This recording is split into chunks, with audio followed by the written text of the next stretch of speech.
Hello বন্ধুরা, বড়দের আমার প্রণাম আর ছোটদের আমার ভালোবাসা জানিয়ে আজকে এই ভিডিওটা তোমাদের সঙ্গে শেয়ার করছি।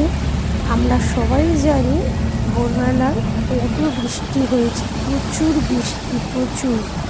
তো আজকে আমার ছেলের এক্সাম শুরু হলো, তো ওকে দিতে যাব বলে গাড়ি বার করা হয়েছিল। তো তোমরা দেখতে পাচ্ছ যে রাস্তায় প্রচুর ট্রাফিক আর প্রচুর পরিমাণে জল।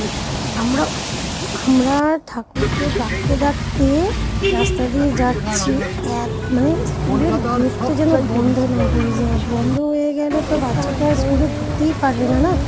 শুধু আমার ছেলে বলে নয়, প্রচুর বাচ্চা ওই টাইমে স্কুলে যায়। আর প্রচুর, মানে কি বলবো, মানে এত জল যে বাইকে করে যে বাচ্চারা স্কুলে যাচ্ছে, যারা হেঁটে যাচ্ছে, মানে তারা তো জুতো হাতে নিয়ে যাচ্ছে। আর যারা বাইকে করে যাচ্ছে তাদের তাদের ভীষণ রিস্ক। হ্যাঁ, বাইকে করে বাচ্চারা স্কুলে যাচ্ছে, এত ট্রাফিক, এত জল।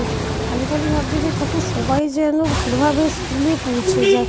কারণ আমাদের স্কুলে আজকে থেকে এক্সাম স্টার্ট হলো, তো সবাই যেন ভালোভাবে পৌঁছে যায়। এত জল, মানে গাড়ির চাকাই ডুবে যাচ্ছে। কোনোরকম আমরা স্কুলে গিয়ে পৌঁছলাম, তো গিয়ে দেখলাম